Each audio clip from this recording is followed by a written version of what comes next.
I'm free, y'all. Set I'm free, y'all.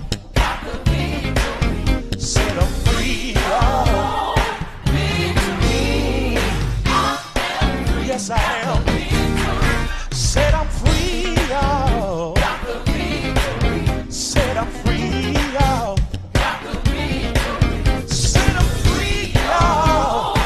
Ooh. Yes, I am.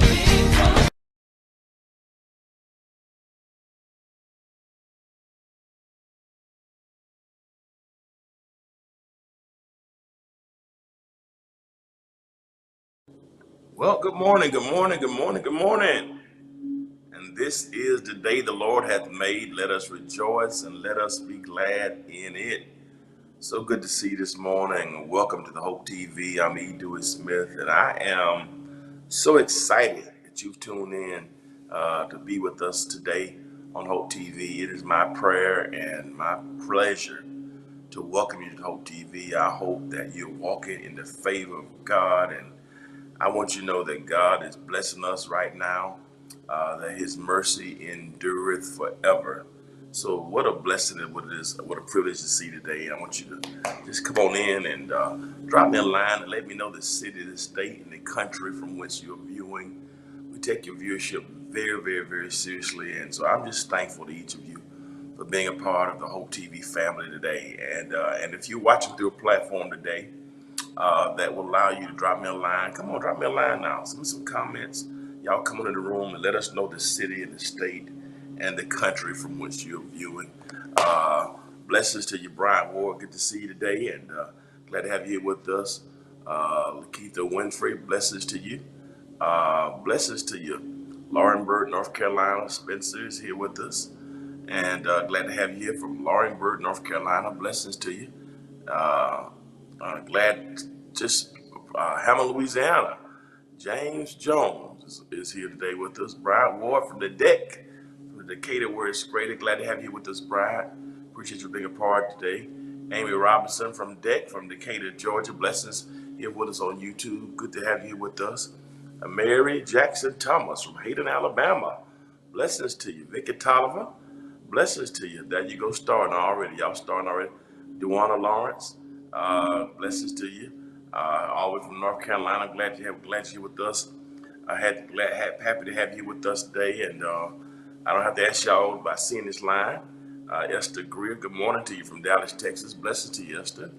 Vida Brooks from San Jose, California. Blessings to you.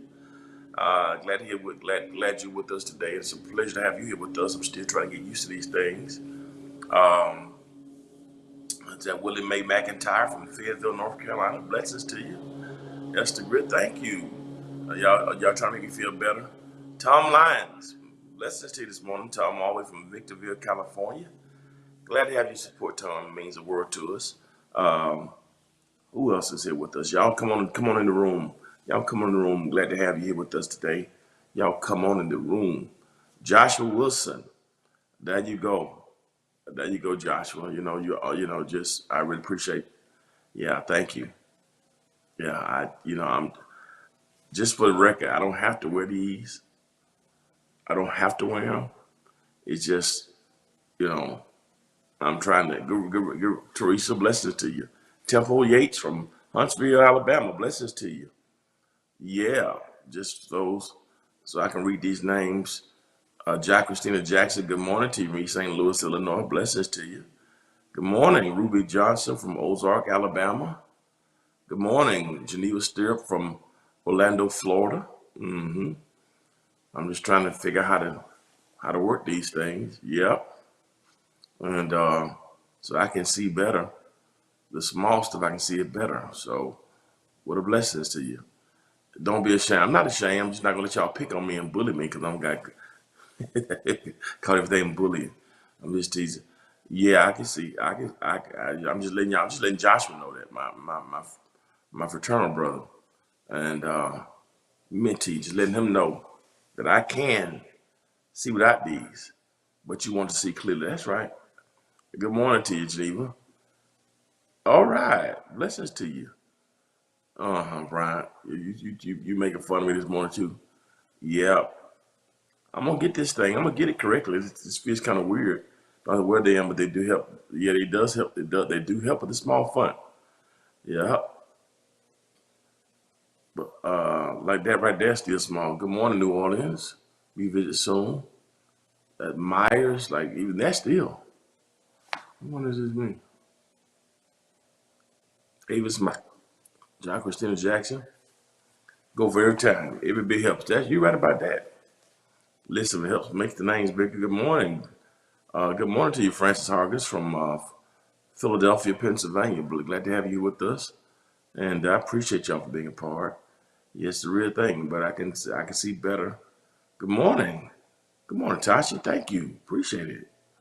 I've been wearing glasses in third grade. You read right? Good morning, Tina. Good morning to you, Tina. You've been missing in action. Glad to have you with us this morning. That blessings to you from Fort Valley, Georgia, in the house. Lorraine, Three Rivers, Michigan. Blessings to you, Duana. Are you laughing at me, Duana? I thought your family's been with you for 30 years. Are you laughing too? And it's always it be your family. It always the folks who've been with you. I'm thinking about Joshua, been with over 20 years. Duana with 30. Vicky, 25. It's always your folks. Good morning to you, Eric. Blessings. Glad to have you. Ron Lester. I'm not always in the club, Ron Lester. Barbara Dozier. Blessings to you from Decatur, Georgia. God bless you. DePaul. Love your church. Thank you. Absolutely. Blessings to you, Tina. Glad to have you here with us. Appreciate you being here. Mary Jackson Thomas. We would all travel that road now. Eric Brown Sr. Blessings to you, Eric Brown Sr. Good morning to you. Ron Lester. Been waiting since the fourth grade. Wow. That's what my I think Colin been waiting since third grade, I believe. Um and yep. Good morning. Loving glad. Thank you, Greg Walker. Geneva, Pastor in Georgia Post. Oh yeah. I look funny. I'm trying to look like you, Ron. You've been looking funny for 25 years. And anybody who wears a Dolphins jersey with Dan Marino jersey number on it looks funny. So welcome. So it's reciprocal, Ron, because you've been looking funny 25 years. Good morning, Jesse Snellis. How you doing, lady? Blessings to you. Glad to have you. Barbara, thank you. Love your ministry so much. I enjoy your ministry so much. Thank you, Barbara. That means the world to us. Barbara Dozier, blessings to you. That means the world to me. And it's a blessing that you are in support of the ministry. I really appreciate it. Vicky Tolliver, wisdom also brings about changes. Now, ain't that the truth? Um, Blessings to everybody. Everybody who's tuning in, 27 years. Yep, you've been looking funny. So I've been on you for 27 years, Ron. And you've been looking funny in that Dolphins jersey. You about the only person from Miami that looks funny. Good morning, Creeper Sherman. Blessings to you. Glad to have you with us. Good morning. Good morning, Miss Jessica Snedders from Decatur. Everybody from Apple TV, Roku, Twitch, Amazon, Fire TV. Um, if you're watching through YouTube, transition glasses because they've changed. You got transition glasses because they've changed my life. I don't know what you call them. What is the difference between transition glasses? What is transition glasses? I don't know what you call them. All I know is they check my eyes. I think that was my first time getting my eyes checked. Anyway, I had a style my eye, and but I knew I was kind of seeing thing kind of blurry sometimes, but it's all good. Good morning, Sean Addison from Little Rock, Arkansas. Glad to have you with us. And I appreciate everybody. Good morning, Linda Robertson. Blessings to you, Robertson. Transition lenses change to shades. Yeah, I think that, yeah, they are transition. Yeah. hmm That's it. I do have them in there. Thank you, Annette. Y'all gonna school me. Loretta Prada, yes. So they are transition glasses. So I'm glad to have everybody here, everybody who's tuned in with the Apple TV, Roku, Twitch, Amazon Fire TV. I appreciate y'all for being a part this morning. It means the world to me. It really does. Transition dark. Yep. Yeah, they're transition.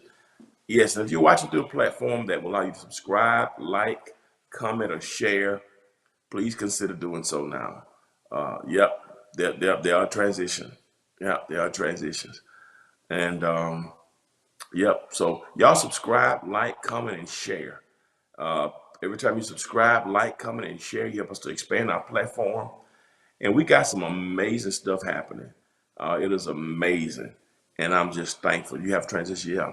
So I need y'all to help me share it so people can see the ministry. Help people to see more clearly. Hope. So y'all go ahead. Don't tell me how to strap behind the back. You know what, Joshua Wilson, you talking a lot this morning. And but I save my comments for you for later. But anyway, I'm gonna call some of the brewers to wreck you down. That's what I'm gonna do. That's how I'm gonna handle that. But anyway, I'm gonna subscribe, like, comment, and share. So I'm just thankful that y'all are here with us. And I don't have a thing on the back. And I got another pair too. I got two pair of them. The other pairs of another color so I can wear it with something else. But I need y'all to share with me here. Y'all share this uh this this this stream. Share it with somebody right now. Let somebody know that great things are happening. Also, the Hope TV. Listen. We got some meetings. God is arranging some stuff through Hope TV that I hope to announce to you in short order. That the lid has been taken off of the Hope TV. When I tell you the sky is not the limit, you said the sky's the limit. No, the sky's in our way. The sky's not the limit because that's stuff beyond the sky. I know it's a metaphor, but no, the sky is not the limit. Nice, but you ignore Twitter messages. Bruce, no, I don't. I go on there. I go on there. My team is not. My team. I was on Twitter last night, but I didn't get the messages last night. I'm going to Stellar Wars. Yeah, okay, I'm coming that way too. Um, but the sky is a metaphor. But I said the sky is not the Hope TV. The sky is not the limit. The only limit is your faith and your belief. So even the sky, as long as that room where you're in the sky, don't limit yourself. So I don't want to limit Hope TV. So I just can't wait to see y'all see what's going to happen. Uh, Brother Benton was in a meeting yesterday regarding Hope TV, and man, listen, I had a hard time sleeping last night. So some great things are happening with Hope TV, and I want y'all to keep up with it. If you've not yet seen the website, I need y'all to go on the website, check the website out. It is absolutely masterful. What you're looking for, you can find it. That's right. What you're looking for, that's right, Deshauna. Ms. Deshauna Dixon, it's right there on Hope TV. And when I tell you that now people are around the world, and when I tell you the opportunities that are happening for Hope TV, I just can't. Let me tell you something. It's been a long time since I've been excited about something this powerful. Good morning to you, Dorothy Jackson. But if you've not yet checked the website out, Minister Shannon is one of our hosts for our Grown and Sexy show for 40 and old. If you ain't check it out, that show is off the chain. We got Single the City for young people, singles. It's unbelievable. We got content programs for children, youth, Single in the City, Grown and Sexy, Women, Pink Table Talk, Men, The Conversation, Sound Mind, Boss Up, Financial Freedom. We're adding, it's just unbelievable. We got one comedy show. We got somebody from Swaziland, South Africa. All right, Nosisi Kilele. Want to see the miracle in happen. Oh, thank you so much, Kendra. I appreciate it. So if y'all have not checked it out, y'all go on. We got Decoding Wealth. We've got Boss Up, Business Owners. If you haven't seen the website, you got to go check it out. People, Dion Foley. Is that Dion?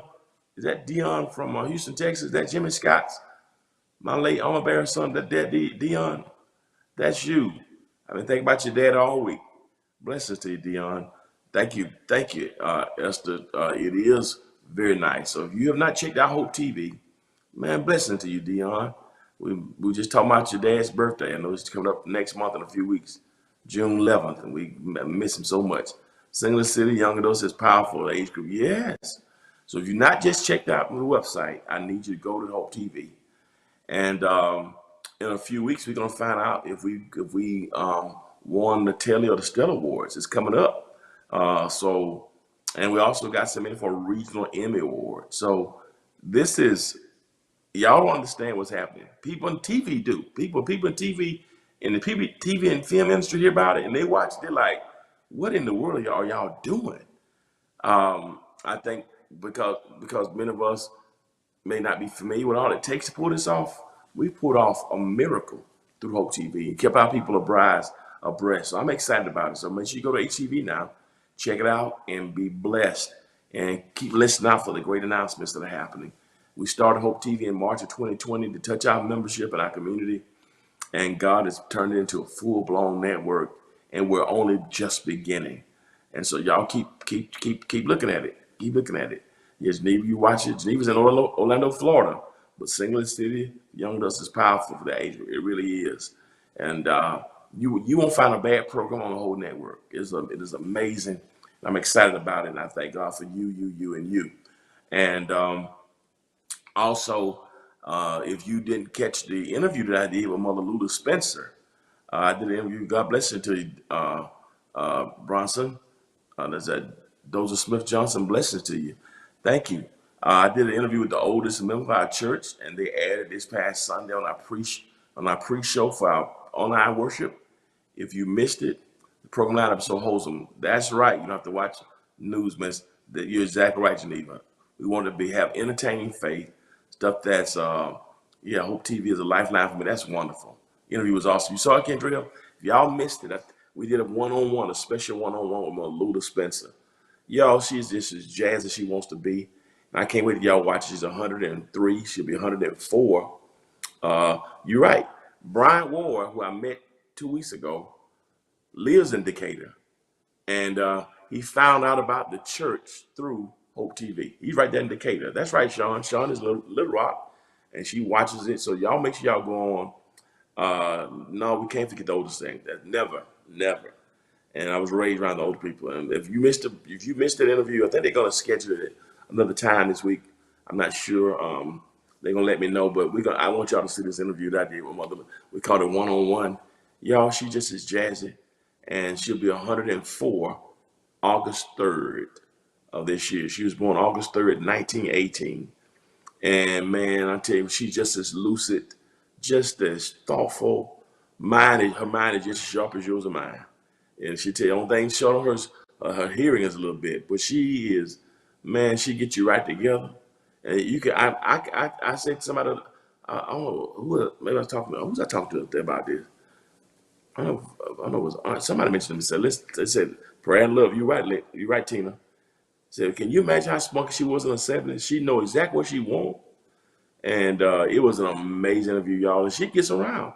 She got a little scooter, but she moves her legs. And I'm talking about flying. And I don't think she needs it to walk, but she uses it. But unbelievable. Nails are done, always manicured, and I mean pink fingernail polish. It was just a blessing to be able to interview her. Blessings to you, LaDonna. Good to have you here. I love Hope TV. I love it. And Hope TV is growing. So y'all check it out. If you haven't checked it out, we'll post it this week. What time it's gonna air? Oh, that's your birthday girl. Yeah. So she'll be 104 in August. And I told her we're gonna do something nice for her birthday from Hope TV, and I want y'all to send some message. We're gonna show some love. We're gonna make a big deal out of it. It's not every day that somebody lives to be 104. And so we're gonna make a big deal. And here's the thing.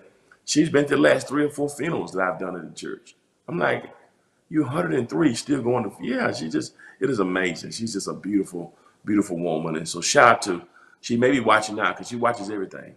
I was closing the broadcast and I said, good morning to you, Eric Jones, from Hamilton, Louisiana. I said, if you be good to God, she said, he'll be good to you. I didn't know she knew, I didn't tell her to say that. She said that on her own. It was just amazing. I was just amazed. And so she loves church and she keeps us on the TV, so she may be watching even now because she gets her breakfast. She watches all day long, she says. So blessings to you, Miss Lula Spencer, because she's probably watching even now. But I love y'all. Let me move on quickly. Also, we were blessed on Friday to find out that my first 2 albums, or my first musical projects, solo projects, I received stellar nominations for both. Blessings to you, Jimmy. Glory from Buffalo, New York. And so, family, I am now a four-time stellar nominated solo artist. That doesn't even sound right, does it? So for the rest of my life, I'll be able to say I'm stellar nominated. Unbelievable. Stellar nominated, a four-time stellar nominated solo artist. Unbelievable.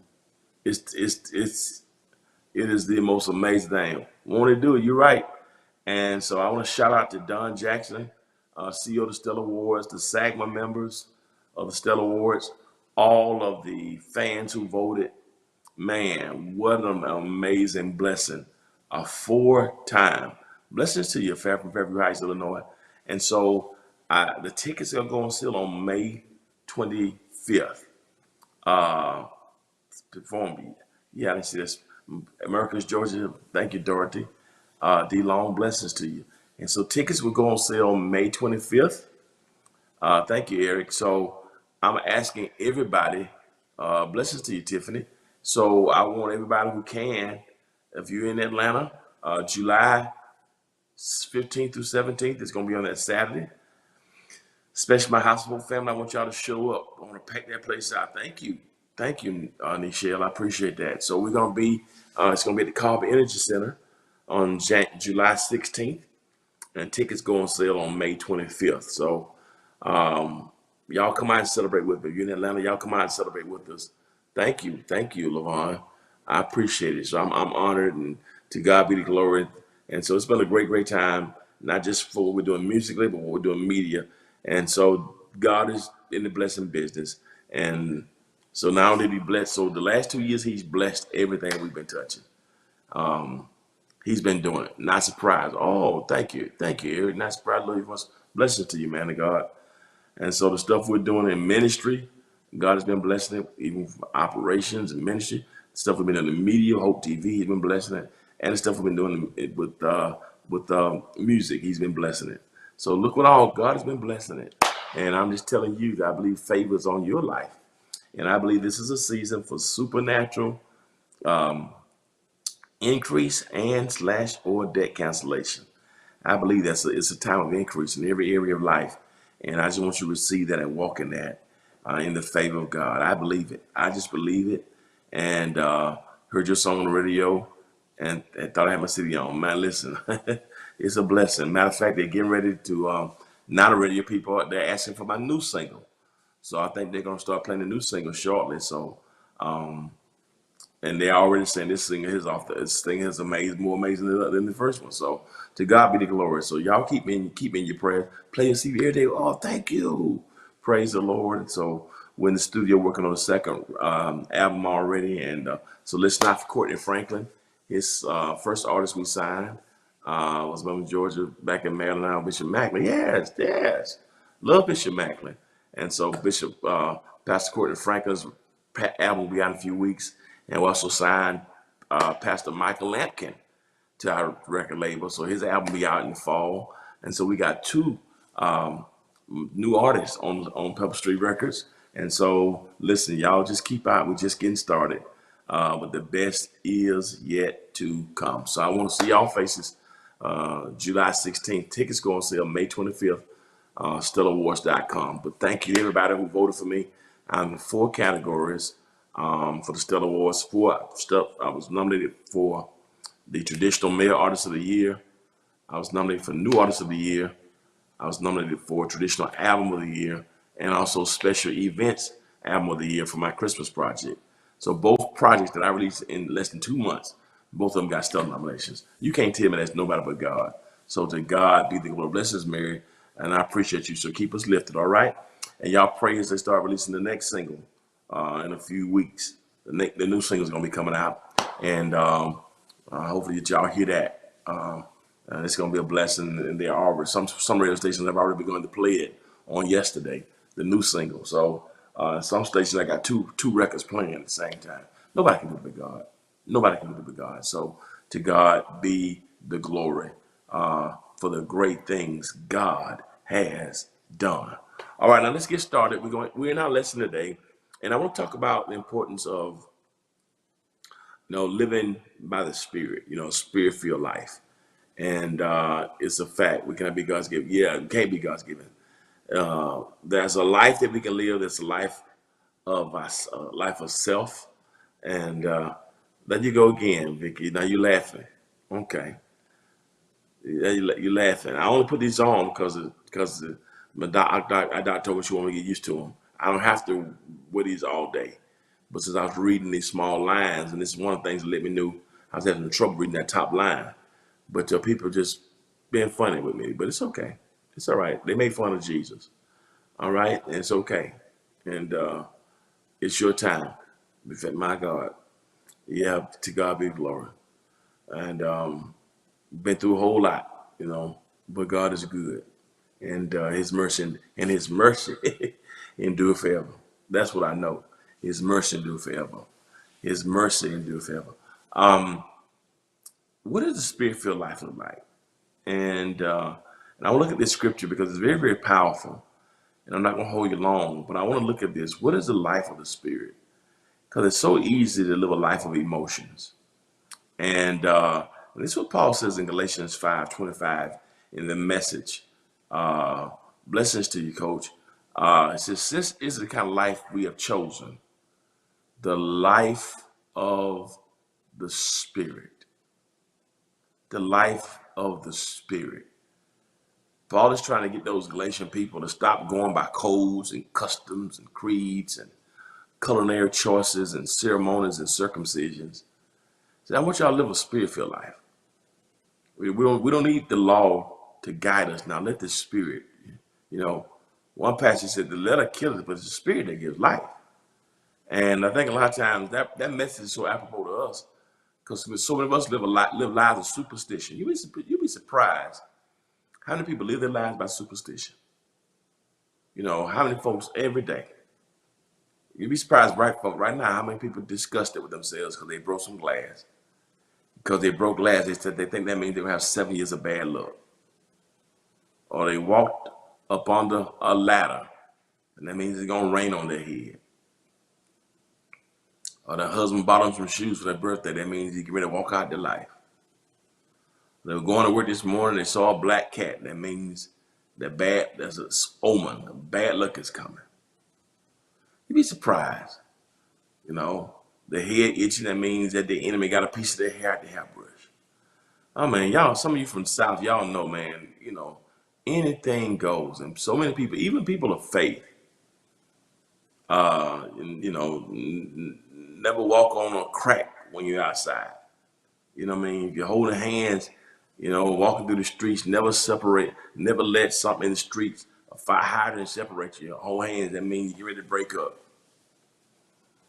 If somebody buys you a watch, that means time is running out on the relationship. Just all kind of, you want to get a man, sprinkle this in his food. Just all kind of stuff that people have become so superstitious about.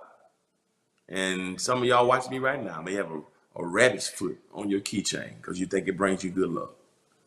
And nobody's ever asked you the question, if the rabbit's foot was so lucky, then what happened to the rabbit? I just want, people live lives of superstition. Many of us live lives by what we read at the cookie that we had at the Chinese restaurant. And many people take more consideration into that than they do with the Word of God. They won't read, what's in Colossians, but they will read what's in the cookie. You know what I mean? So it's like so many people, morning to you, Priscilla, have lived their lives on superstitions. And then not only that, but many of us live our lives on emotions. Many of us, we made emotional decisions. I thought about this guy, Will Smith at the Oscars, and this guy last week with David Chappelle. What made us think we can be emotional? We can slap people on stage and attack people and wrestle them down. And many of us have not done things that are extreme. But so many of us, morning to you, Jacqueline Westbrook Forte from Greenville, South Carolina. So many people, blessings to you, Kia Stevens, reading the horoscope. You're right. Some folk go to the horoscope every morning, but won't pick up the book, the holy book, once a week. And when the horoscope becomes more important than how God sees your life, um, problematic. They can tell you they can tell you all the nuances of every zodiac sign. They talk about the Cancer. Somebody sweep your feet, you're going to jail. You're right. They tell you what an Aries is, what a Virgo is, what a Libra, what a Sagittarius. They can give you all that. But if you ask them, what does it mean to be the salt of the earth? What it means to be the light of the world? And so what am I saying to us is, Paul says, I want y'all to learn how to live a spirit-filled life, not by your emotions, not by your superstitions, not by these old ancient creeds and customs that your mama taught you about. Somebody right now is excited watching this service. You know why you excited? Because your hand was itching. And that thing got you living by faith. Your hand is itching, so you excited this morning because your grandma told you that means you're gonna get some money because your hand is itching. I heard grandma say it, but it could mean you need some lotion. So you scratching your hand in anticipation of getting some money when you should be, put some lotion on your hand. And so many people, so many things happen. Uh, and that's the analogy I want to use. It was happening for, that in the Galatian people, they were going by codes and customs and creeds and ceremonies and circumcisions and culinary constraints. And you can't eat catfish, you can't eat lobster, you can't eat shellfish, you can't do this, can't wear a garment with more than one linen. And Paul is trying to break through all that minutia and say, listen, why don't we just live a life of the Spirit? Let's live a spirit-filled life. Let's strip ourselves from the emotions, strip ourselves from all these other extra things that we brought into our own, these other things, these sociological things, these trends and these fads and these passed down generational ideas, most of which are superstitious. And let's try to live a life by a life of the Spirit. And so he says, morning to you, Margaret, since this is the kind of life we've chosen, the life of the Spirit, let us make sure that we do not just hold on to it as an idea in our heads or sentiment in our hearts. So the life of the Spirit, don't just let it be some type of theoretical idea, just a thought, or just something we do by theory. Many of us have heard spirit-filled life, but it's just a thought, something that's in our head, something that we're not appropriating in our journeys. Very, very important. He says, but let's work out. Don't just hold it in your head or a sentiment in your heart, but let's work it out let's work it out. That's it. Let's work it out as the details in our lives. What does it mean to be spirit-filled? How do you work out those details in our lives? Yeah, how does it mean? What does it mean? And so he gives us a couple of things. I'm gonna lift these things before he let you go. In terms of living a spirit-filled life, he gives us a few things that will help us on that journey. Point number one, he says, in order to have a spirit-filled life, he calls it work and commitment. And I know we don't like this, but that word work is something that a lot of us shun. A lot of us don't like the word work. A lot of us don't want to go to work. If we put play and recreation and vacation, then that will make us feel real good. But that's right, AK for every day. But we don't like that word work. And but honestly, in our lives, in order to, the only place where success comes before work is a dictionary. And sometimes in our lives, the Bible talking about working out your soul salvation. We have to work out our soul salvation. And I think sometimes in our own lives, one of the things that keeps us kind of hindered is sometimes we have to do inner work on ourselves. How do you do inner What is the inner work? Sometimes healing requires inner work. Sometimes improvement requires inner work. Sometimes in order to be better as a person, I need the inner work. Sometimes to fix what is broken, that's it, Tom, the inner work. And I just think today, when Paul talks about work and commitment, very, very important that the spirit-filled life is not something that just comes by osmosis. And it may not even be easy. Yeah. Yeah, right. And look the scripture back up there right quick. That scripture, I want to put it back up there. Good morning to you, Teresa Hayes. Listen to the scripture again. Since this is the kind of life we've chosen, the life of the Spirit, let's make sure that we do not just hold it as an idea in our head or a sentiment in our hearts. Here it is. Listen, but work out its implications in every detail. Work out its implications in every detail of our lives. So, what does it mean to be spirit-filled in my finances? What does it mean to be spirit-filled in my relationships? What does it mean to be spirit-filled in my response to people? Blessings to you, uh, Jackson, Brian Ward. You don't work, you don't eat. You're right. So, what does that mean to work out its implications in my life? If you're emotional, if you respond, or if you fly off the hook, what does that mean to work out? How you work out being spirit filled to counteract being emotionally led? You know, I discovered some people are perpetually negative, and some people are inclined to always expect the worst. How do you work out being spirit? A spirit-filled life is not a person who lives in constant pessimism. Um, what I've tended to learn that people who are always negative often are people who are unhealed. An unhealed person will express the lack of healing through negativity and pessimism. I think pessimism is often a sign of people who've had severe disappointments personally, and it also can be an environmental thing. If you were constantly around negative people, I think pessimism can be the response, the fruit of our socialization.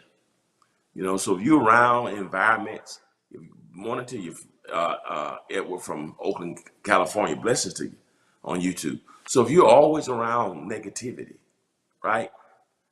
If you grew up around negativity, it is possible that you assimilate to that. And so the question is, how do we work out being spirit filled in every detail of our lives? Listen to you, Belinda. Um, how do I work it out? How do I counteract being emotional all the time? Being a person who's led by faith. When I respond and fly off the handle. When I let when we act first and then we apologize later. And there's no growth in our lives. And so it takes work. It takes commitment. Yeah. Yes. Emotional, toxic environments. And some people just thrive in toxicity. They thrive in negativity. And yet they say they want to be Christian.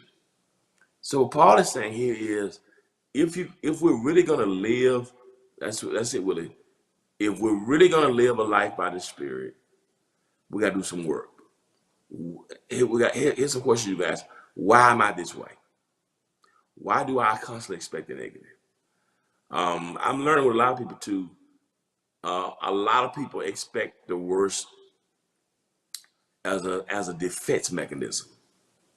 Yeah, that's it, Serena. That's it, Serena. It's the fruit of environment. Sometimes, I you know what I've learned with people sometimes? I have to check myself. Y'all might think I'm crazy about this, but sometimes I don't expect much from people. It's almost like it's really weird because it's almost like I have the expectation that people are gonna hurt me. And it's almost like a defense, a coping mechanism. So when it does happen, I'm not hurt as much. You know what I mean? It's like, you know, it's almost like let me keep my expectations low. You know, um, it's almost like I expect people to use me. I expect people at some time to hurt me. And so that that could some people say that's wisdom, perhaps.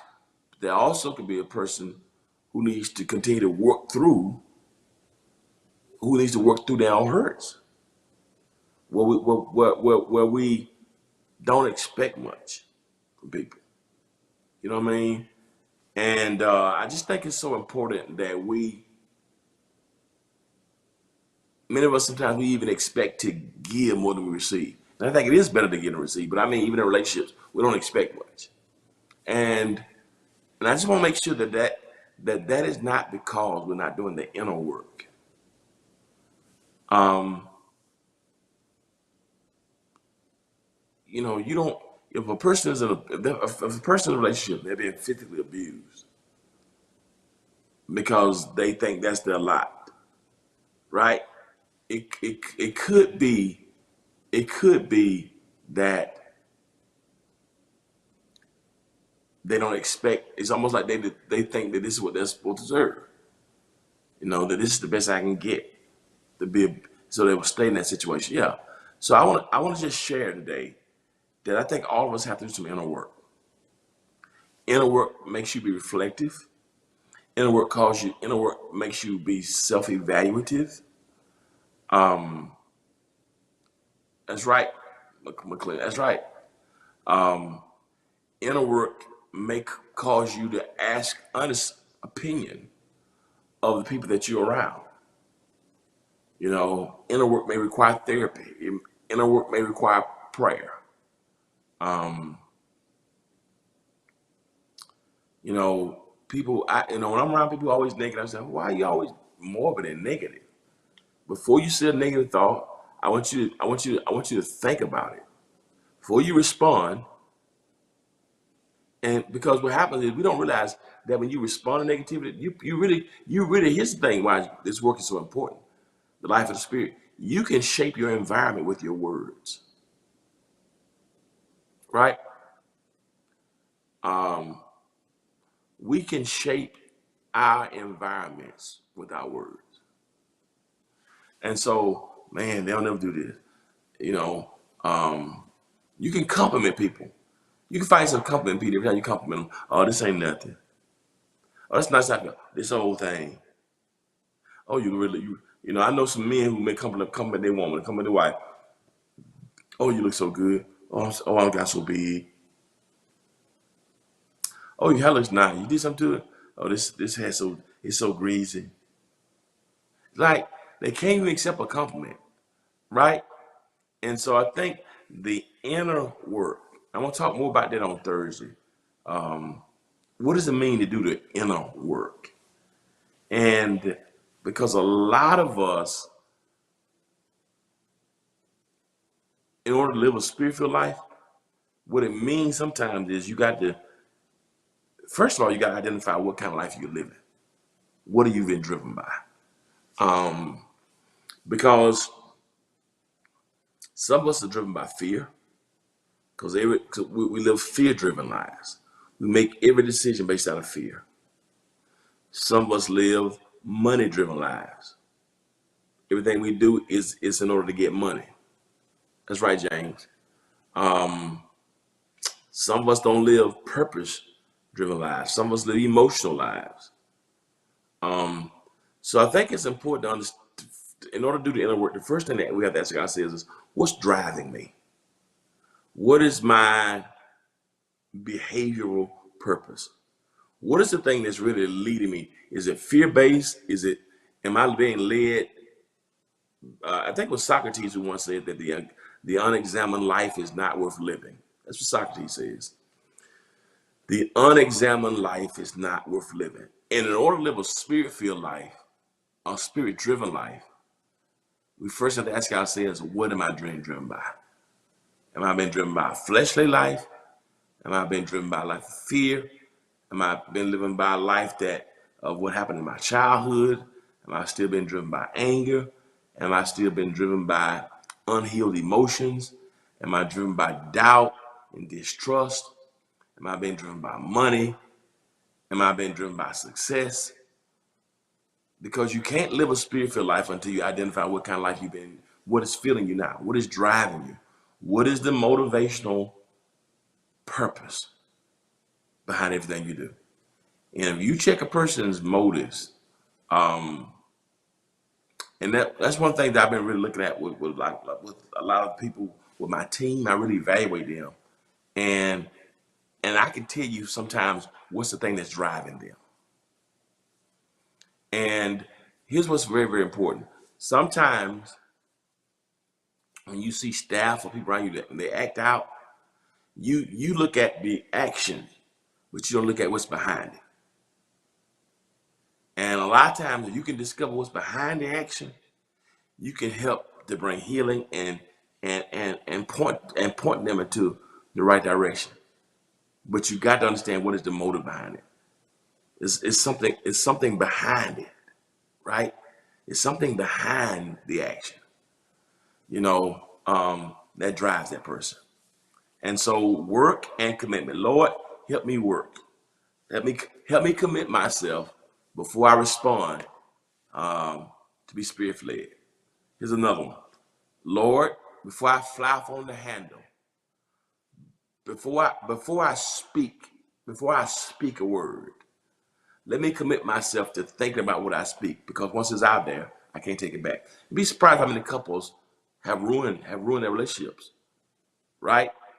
Because somebody didn't know how to keep their mouths closed. You'd be surprised how many marriages have ended because words that were spoken inevitably came back to haunt them.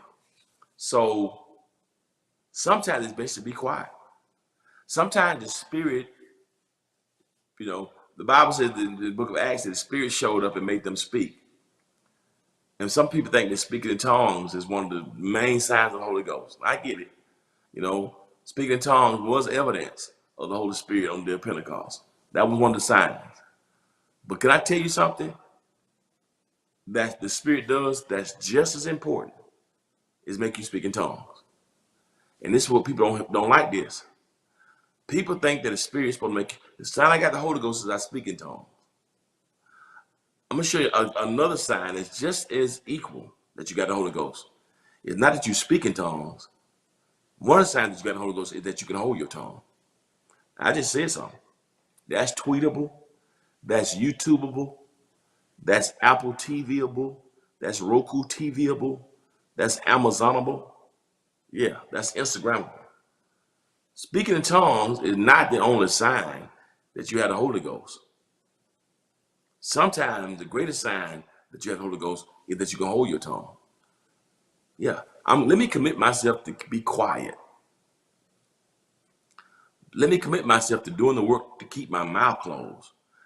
And the only time I should speak is when my words can improve silence. Did you hear me?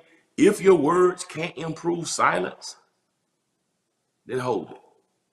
All the gossip, why some people are so messy. We talk all the time trying to impress people because it's not a spiritual life. That's it, restraint. The only time, I don't know why I saw that quote. I don't know who said that. The only time you should speak is when your words can improve silence. If your words can't improve silence, keep it. So Lord, help me to be spirit-filled in my speech, in my work, in my finances, in my connection with others. Because I hate messy, gossipy people always tearing other people down. People who talk to tear other people down are not being led by the Spirit. They've been led by the fear. They've been led by the insecurities and inadequacies. And so what they do, they tear other people down because internally they don't feel good about themselves. So in order to feel good about themselves, they have to tear others down. Do the inner work. Work and commitment. That's it. Temper, self-control. Holding your tongue is just as important as speaking in tongue, if not more. Matter of fact, speaking tongue is not mentioned as a gift of the spirit, a fruit of the spirit. Self-control is. Speaking in tongues is not a fruit of the spirit. Self-control is. So listen to me. What kind of work and commitment do you have to end with it?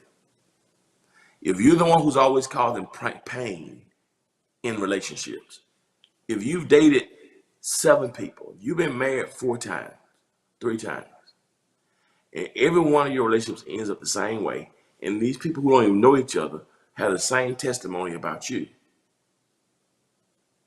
is it always the other person? Now this is gonna get ugly. Y'all not gonna like this here. Some people always think it's the other person. But if you look at your life over the past 15, 20 years and say, you know what? Why do I keep repeating the cycle? Is it the other person? Why is it that everybody who's not even connected has the same issues with you? And you keep berating them and all men are dogs and the Lord is going to send you your boy ass? Could it be God has sent you your boy ass, but you couldn't handle, Lord, hold my tongue, because you ran them away, because you had not done the inner work.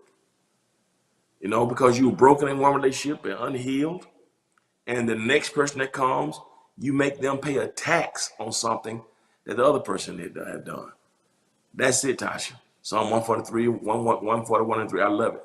Set a guard over my mouth. Keep watch over the door of my lips. I love it.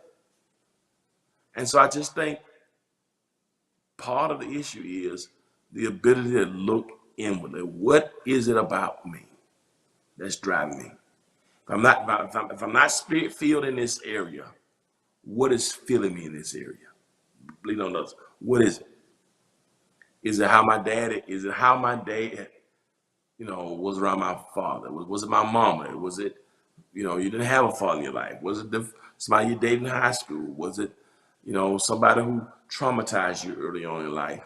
Was it somebody who made you feel bad about yourself? Was it the environment that you were in? Was it pride? Was it trying to, what is it that's driving you? And if it's not the spirit driving you in that area, ask yourself, Lord, show me. Help me do the inner work. And I'm gonna spend some time the next week or so, broken conscience. I'm gonna spend some time talking more about inner work.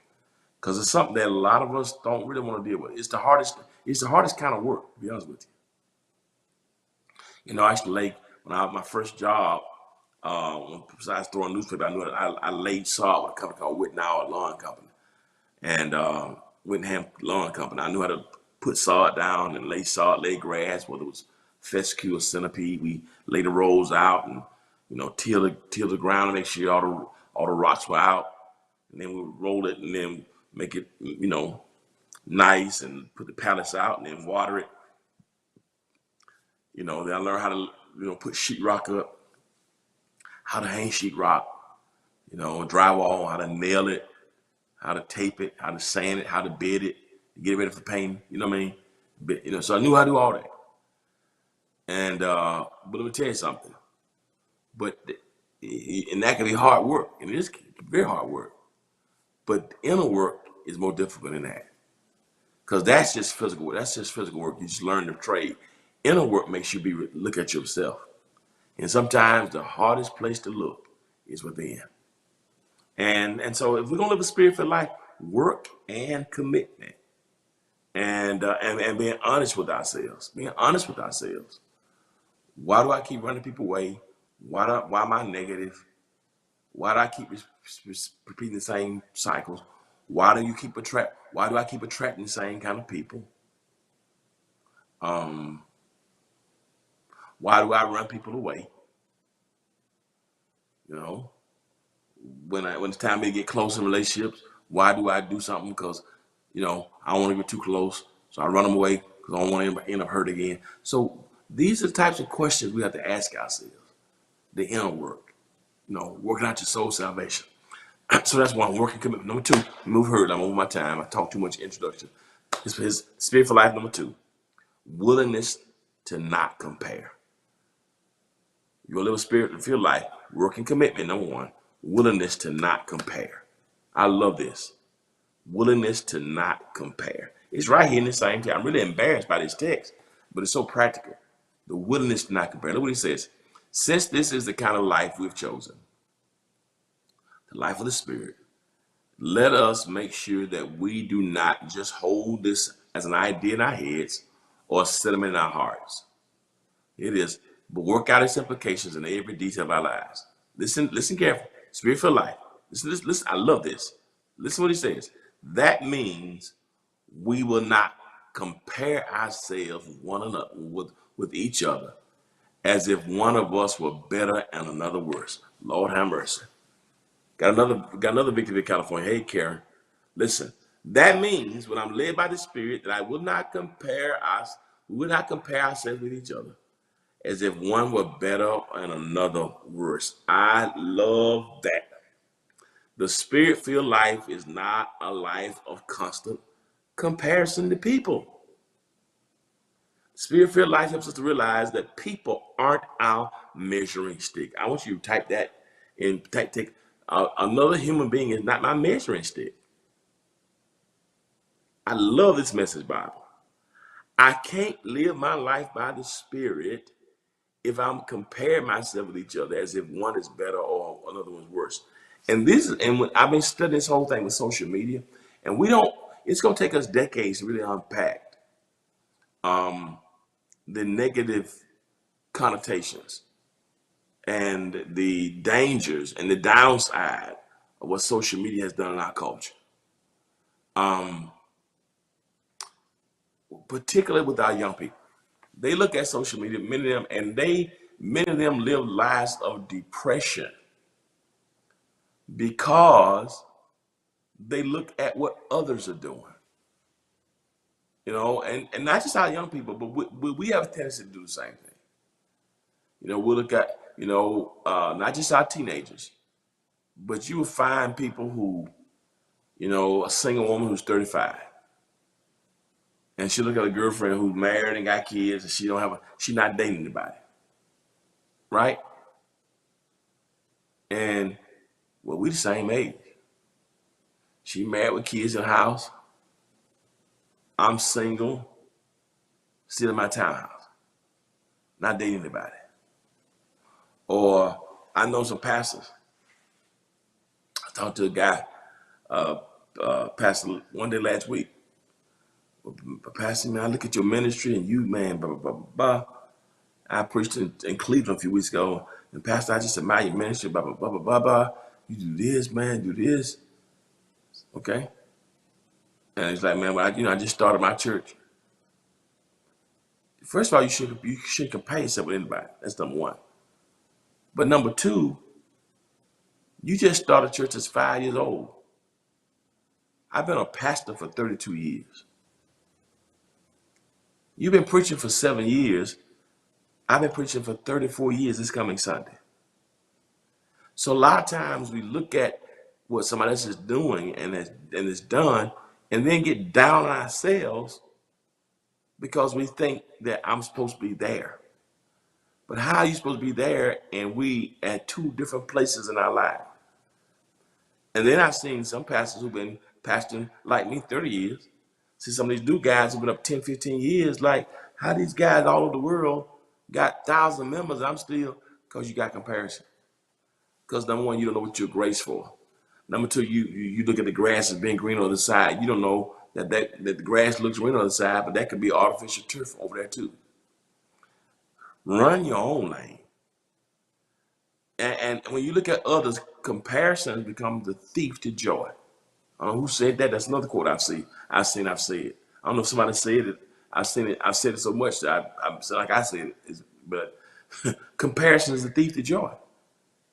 So when you always allowing what others are doing, right? What happens is you're not led by the Spirit. You're looking at what others are doing, You know, they're married. They got this. They got that. And yet what he's saying is, I'm better. I'm worse. That's not a spirit for life. The spirit doesn't think in those terms. That's fleshly. That's carnal. That's human. It's a sign of immaturity. It's a sign of insecurity. It's a sign of competitiveness. It's cutthroat competition. You need the validation of people so much that you're not looking for God to. You're not looking for God's confirmation. You want to find somebody that you're better than to make you feel better about yourself. You're exactly right. It's a posture of the heart. That's right, Kelly. And so when I'm led by the Spirit, I'm not trying to compare my race. That's so good, Tom. We got enough to do to manage. Let me stop trying to compare my lane to somebody else. I never shall forget some years ago. I think it was Michael Phelps. I believe it was in the Olympics. It was a beautiful scene, and he was racing against a guy. I think it was a butterfly. I believe. I think it was Michael Phelps' last race. I believe, and he really was losing the race. The guy next to him was really beating him. And they showed, this is when you come out the water. I think it's 200 butterfly. You come out, and they showed the guy every time he came out the water, he had his head turned looking at Michael Phelps' lane. Michael Phelps ended up winning the race. And the reason why they said that Michael Phelps won, I believe it's Michael Phelps, won this particular race, was because the time the guy spent coming out of the water looking over was slowing him down.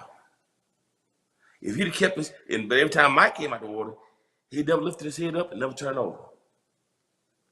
But because he was coming out the water and looking in the other lane, they believe that delay, just that look, he was trying to look and see what Mike was, and end up losing his race. Why? Because he didn't keep his head. I gotta find that. It's a beautiful. I preached about it. It's a beautiful story. The moral of the story is, keep your eyes on your own race. Keep your eyes on your own lane. Right in Hebrews says, wherefore sin we can pass about with so great a cloud of witnesses. Let us lay aside every weight and sin that does so easily beset us, and let us run the race set before us. Stop being distracted by other people's races, and because you're trying to compete and finish first and beat them. Keep your eyes, keep your head down, and run your race. And I think it's so very important. And you see it. It was they came out the water at the same time. Mike's head was down, the other guy head was looking at his line. And just that small motion, he ended up losing the race. Why? Because he kept his eyes in somebody else's lane. Keep your eyes on your own lane. That's what the Spirit wants us to do. Don't be looking to the left or right. Stay focused. That's what the Spirit for life. Let me run my race, Lord. Let me start other people's business. Help me to run what you've given me to run. I have to stand before you one day to give account of what you have given me to do, not what they're doing in their lane. I want you to say, well done. And you sit to me based on how I run my race. All right? And so the Spirit for life is one of work and commitment, is one of the willingness to not compare. All right? All right? That's it. And one more thing, I'll let y'all go. Over my time. I'll do better next time. The Spirit for life means we live with originality and contentment. We live with originality and contentment. Those are 3 points I give you for today. Work and commitment, willingness to not compare. It means we live with originality and contentment. The races that we run should be run with originality and contentment. That's it. Listen to you, Daryl. Whatever race you run that race with originality and contentment. All right? Put the scripture back up. I'm going to let you go. Put the scripture back. This is what it says. Since this is the kind of life we've chosen, the life of the Spirit. The life of the Spirit. Look what it says. Look what it says. Let us make sure that we do not just hold it as an idea in our heads or a sentiment in our heart, but work out its implications in every detail of our lives. That means we will not compare ourselves with each other as if one of us were better or another worse. Look what he said. This is the last sentence, the last 2 sentences. I love these 2 sentences. Listen. We have far more interesting things to do with our lives. Each of us is an original. We have far better things to do in our lives than comparison to people. We have far better things to do in our lives than look at somebody else's race, look at somebody else's place. You spend so much time looking at other people's placement that you lose sight of your own purpose. You spend so much time looking at other people's posture that you disconnect what's propelling you into your future. Spend so much time looking at other people's successes or struggles, and you forget about and you abandon your own story.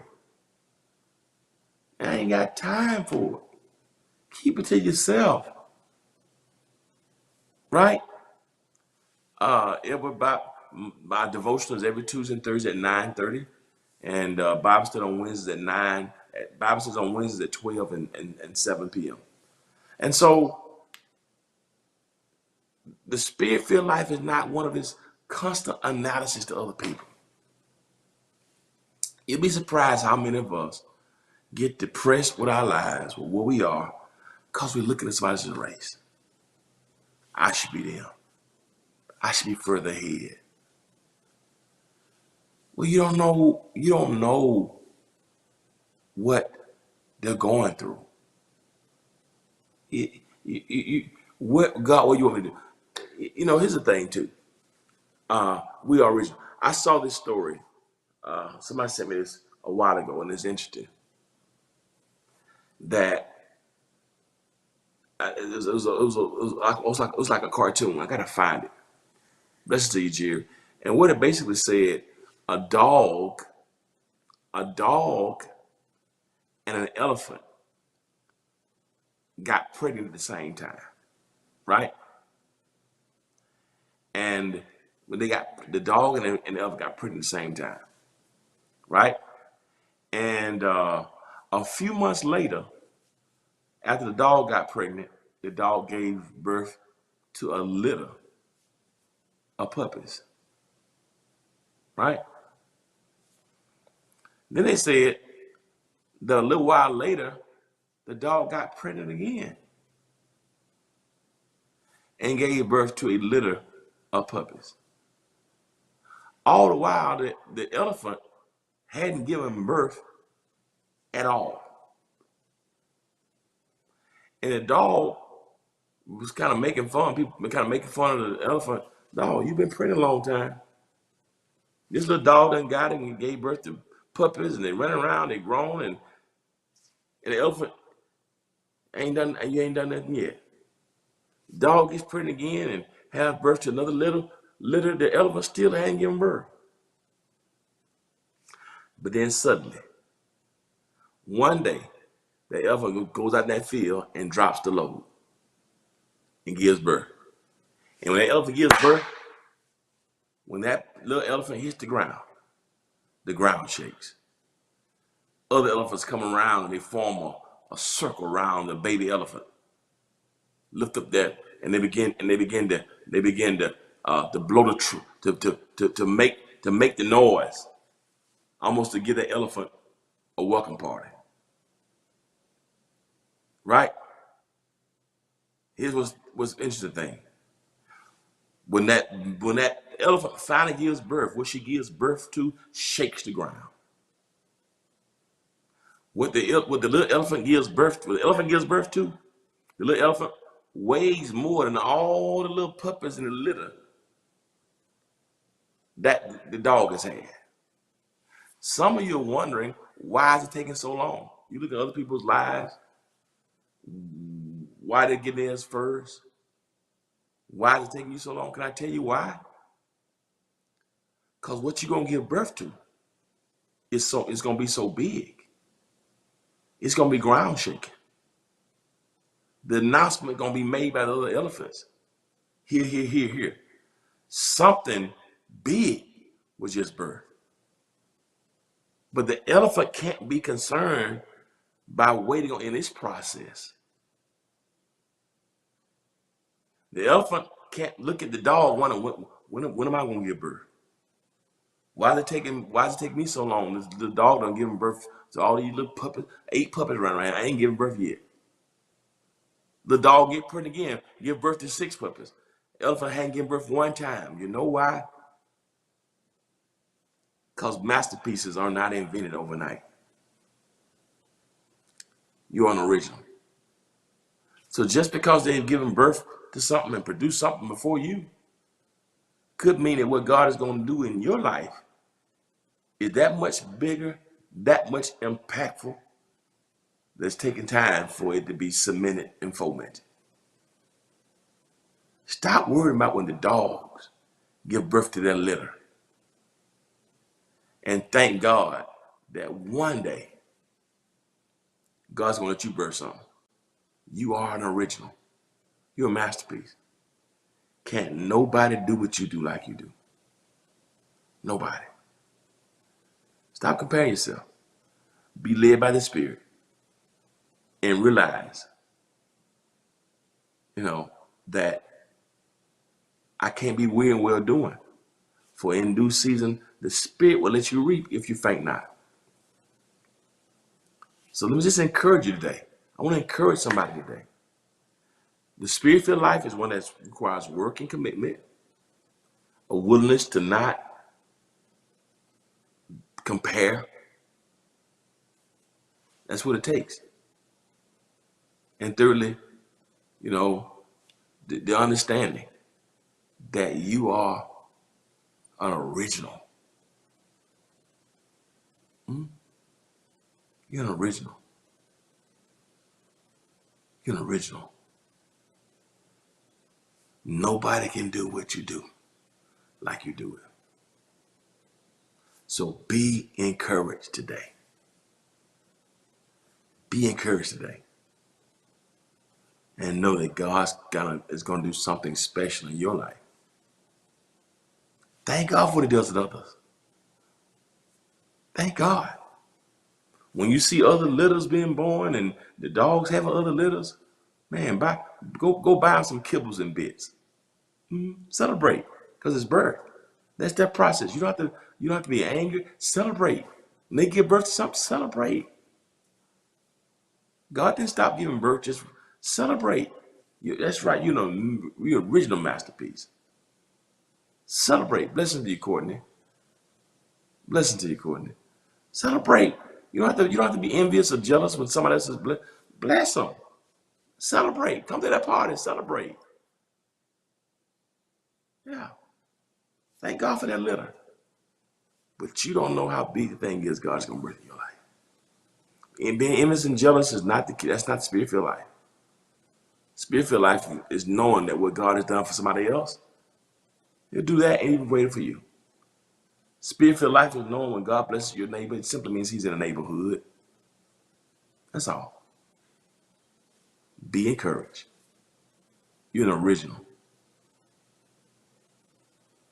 And God has something great for you. Hope you got something out of this lesson today. I hope you got something out of the lesson today. I love you. Be encouraged. Keep a smile on your face. Face the next 21 days of this month, the next 3 weeks, knowing that's it. Look at that. Find the picture. That's the one I was looking for. Thank you, my producer. Y'all see it? He was in the lead the whole time. That's the one I wanted. You see it? He lost. Look at God. Put it back up there. I want y'all to see. They look like me. He was in the lead. He was in the lead. But the problem is, he started looking in the other lane. They said if he just would have kept his head in his lane, he would have won. Because he kept looking in another lane. Trying to see what he doing over there. No, bro, don't do that. No, keep your eyes on your lane. They say that the time and the force that he lost speed by looking in the lane. It was preaching all in it. That he possibly could have beat Michael Phelps had he simply kept his eyes. The energy he was expending, moving his head, would have been energy he could have been spending to pull him to pull him forward. He lost the race. He lost the lead because he continued to look in another lane. Keep your eyes on your lane. Don't worry about what they're doing to your left or right. Keep your eyes on your lane. Thank you for finding that picture. That's awesome. Keep your eyes on your lane. No comparison. You got to prove yourself. There's value in you. There's strength in you. There's purpose in your life. God has something unique that's just for you. You ain't got to force your way through life. You ain't got to tear people down to be lifted up. Just keep your eyes on your lane. And watch God do the miraculous in your life. Keep your eyes on your lane. And let the Spirit lead you to victory. Let the Spirit lead you to victory. Hope you've been blessed today. I've enjoyed sharing with y'all today. I got to go now, but as always, remember this. If you'll be good to God, God will be good to you. Till next time, peace and love.